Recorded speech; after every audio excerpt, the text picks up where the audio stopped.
And I was reading about Aristotle, who said there's two pieces of something, the substance and the accidents. And the substance is the part inside, and the accidents are what makes it look like it does on the outside. To identify it. Yeah. And does that make sense? Did he just make that up, Aristotle, or is that a... It was Aristotle's, it's metaphysics. Was he trying to explain? He was trying to, how do you explain that there are many different substances and yet there are different appearances? So you can have white paper, you can have white cloth, you can have white bread. Well, is white bread, is white paper, is white cloth, is white wood? No. That's just the accident. It's the color of something underneath. What's underneath? Well, I don't know. Whatever paper is. The substance of paper. Now, it's not that you can see a substance. You only see the accident. Right. The dimensions, the color, the taste, the hard or soft. Those are all what we call, Aristotle called accidents. Now, when it came to explaining the Eucharist, see, Thomas Aquinas brought Aristotle back, and he developed Aristotle's philosophy, and in the 13th century. But when it came to explaining the Eucharist, they used Aristotle's terminology. Somebody says, is this really the body of Christ? I said, yes, substantially this is the body of Christ, using, philosophical terms to explain what you meant. And they use the term transubstantiation. One substance changes into another substance. So the bread changes into the body and blood of Christ. We call philosophy the handmaiden of theology. So philosophy gives us the vocabulary to talk about theological things. Mm-hmm.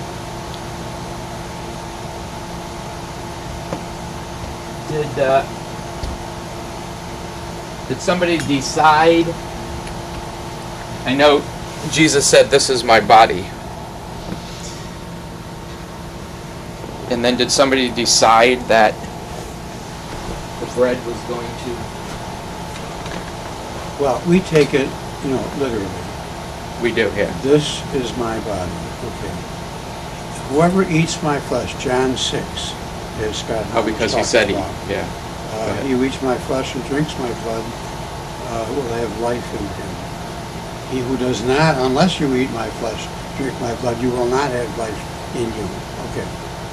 What is he saying at the Last Supper? This is my body. Okay, so I accept that. This is my body. Now, as time goes on, people start to say, well, did he really mean that? And how can you really explain that to me? So then the philosopher says, well, if you look at matter, matter seems to have substance, and what identifies the substance, what we call accidents. You could call them appearances. And so what we're really saying is the substance really changes. One substance goes, another substance comes. There's a substantial change, but there's no a change of appearances. So we have substantial changes every second of the day in our body. We just ate, and that is already changing from meat into my body and blood. So it's going from one substance to another, except that there is a change also in appearances. The food loses its appearance when it becomes part of my substance. So they use that terminology. That's not something that we define as an article of faith. We say this is the way philosophers would explain to you what we really mean. Right. Not how it happens, but what we mean. So we don't mean a symbol, because when you're talking about symbols, you're talking about substantial change. You're talking about something that is used to explain something else. A symbol or a sign simply points to something else.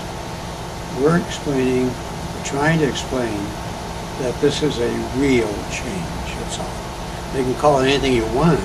Transubstantiation was a good way of putting it because there are philosophical terms that everybody understood of how you talk about any matter, any chemical, any material substance.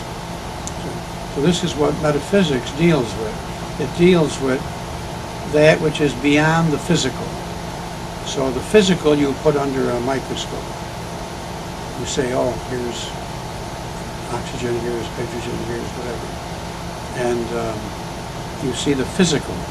The metaphysical is when you start talking about what's under the appearances. Well, you can't see that, so you can't put it under a microscope. See? So it allows you to think beyond the physical.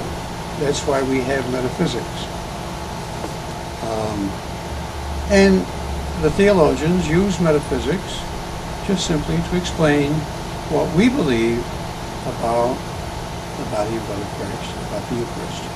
Are Catholics the only ones that believe the Eucharist is really the body and blood out of all the different factions? And did they all pretty much believe that? I would say pretty much today. You might ask some individual people, do you believe that? And they may say, yes, I do. Well, what can you say? No, you don't? No, there's two things. What do I believe and what is it? Because when the priest says the words, this is my body, we believe that that change takes place, really, independent of my faith. If I do not believe, it does not change the substance. See, there were some people, some Christian people who said, well, even some Anglicans, if you don't have any faith, then it's not the body of Christ. Well, see, that's where we part company. We believe, that's why we say real presence. So all these words came about because somebody questioned it. It's the only reason why theologians go to work and scholars go to work to investigate. Somebody questions. Well, it's not a bad thing because then we learn more about it and we learn how to explain it better. But the words, Catholics invented this in the Middle Ages and so on. There's no inventing. What is important is not transubstantiation. What's important is that Jesus is to be taken literally, that he gives us his body and blood.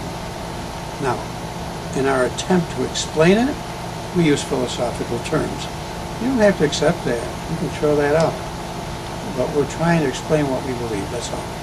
So you see how you take something like that, transubstantiation, which obviously is not in the Bible.